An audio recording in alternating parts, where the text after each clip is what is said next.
I'm Rebecca Phillip. And I'm Henry Schlemm. And we're here at the Stag And Hounds with Bristol Roots. Well, I've been singing music since a very young age. Very young, but playing guitar and playing music with other people more kind of came when I was about 18 or 19.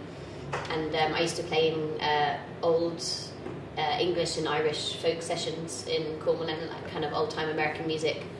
And that was about the time I was learning the guitar. And my stepdad, who plays the fiddle, kind of taught me. And I kind of learned in that genre of music, playing in that kind of scene. Yeah.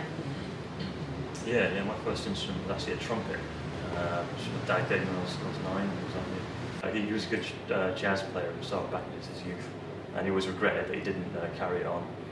So he wanted me to sort of take the torch over and play the music. Then I sort of quit the trumpet when I was 13 because I got this sort of performance nerves really. My teacher wanted me to like play in front of the school and stuff. That was about terrifying me. So I sort of quit music for about 5 or 6 years, and then I got into blues in a big way. And that's when I got the itch to play again myself. I said to my mum, I quite fancy playing the piano.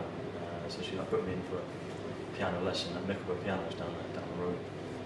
That was my first foray back into music. And then the harmonica came along about 6 months after that. And rest is history. It's strange how it works when you're kind of encouraged to play an instrument when you're a child. So like for Henry it was the trumpet, for me it was the violin. I mean, and the fiddle is one of my favourite instruments, probably the fiddle and the cello. But as a child and having to go to lessons, it's a chore. It's not, you don't appreciate it so much. And I think it's you reach an age, don't you, where you start to realise that you really enjoy playing it, and then it's when you don't view it as a chore anymore. My earliest memories of music are sitting in the back of a car listening to, I don't know even where to start with a list, but just I think my stepdad was probably a big influence in my early life, listening to Guthrie and Dylan and Donovan and loads more. I mean, it seems silly to pick 3 or 4 names. I mean, there's loads of influences for me. Right? Yeah, my childhood was terrible in terms of music. I only had my sister's like all pop records, like power pop and Whitney Houston and stuff like that. And we had like the best of Chris DeBow in the car, like all through the summer holidays and things like that. And that's all I heard really.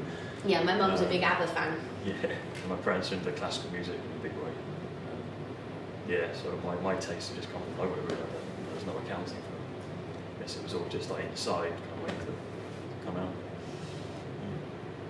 I mean, in terms of the type of music I want to sing and the type of songs that move me, I've always, my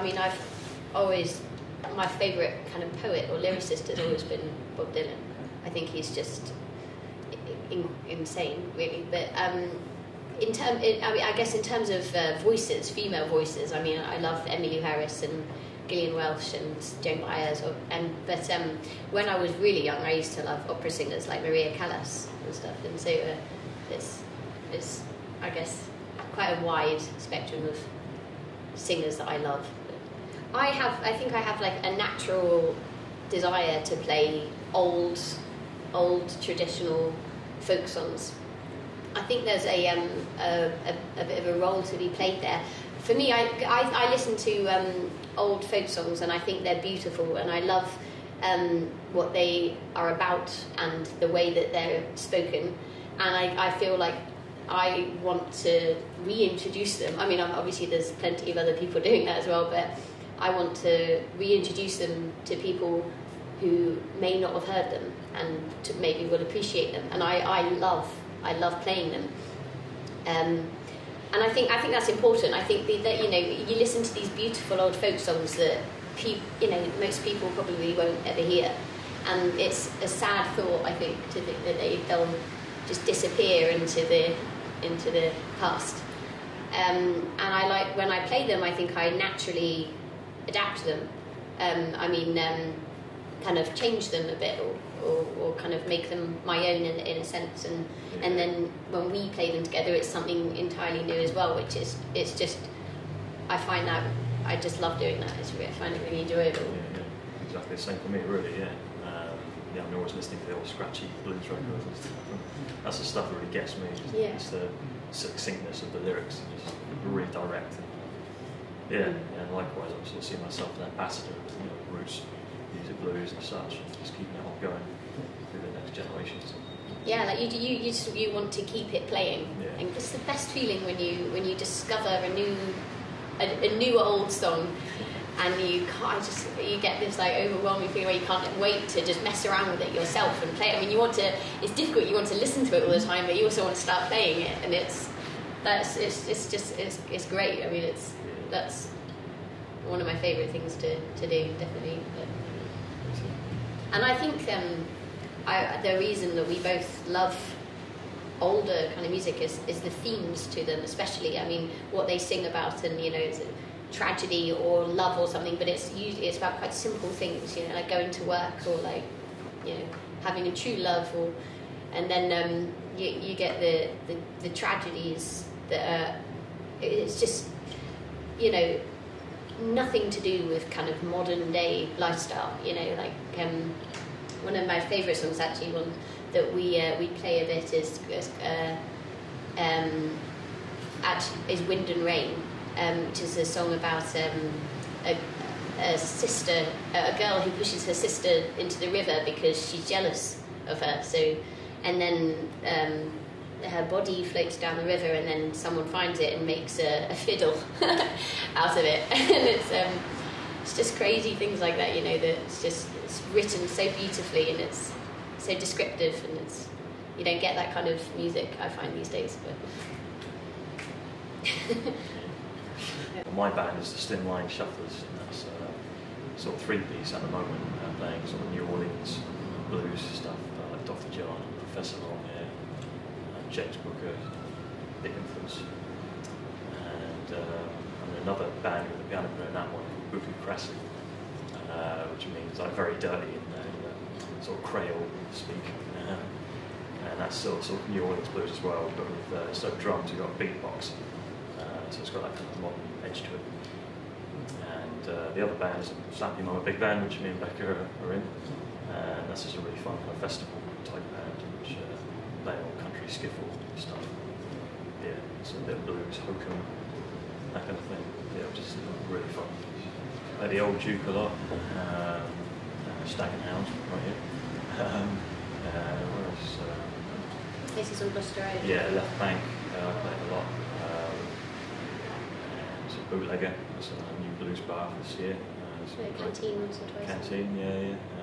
There's a local place. Golden Lion. Golden Lion. It's great. Yeah, it's great. Yeah. It's loads of venues to play at, different atmospheres in each one, so you never really know what you're going to get. So that's the kind of excitement of it. And yeah, just generally good crowds, into their roots music stuff. You get the odd sort of duff gig where people aren't really listening, but that's just part and parcel of it. You just get on with it. Just play the best you can. Sometimes even the worst gigs, some good stuff happens out of it. Yeah.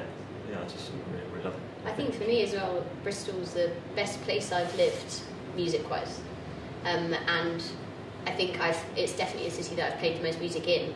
So I don't know. I always describe Bristol as being a great music scene because, but I think that's because I've had my best kind of musical experiences here. I think it's a fantastic city for music.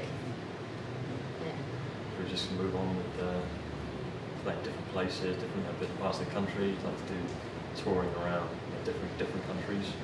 We've been talking to Slapping on a big band about going to Germany, places, even the States, like maybe one here.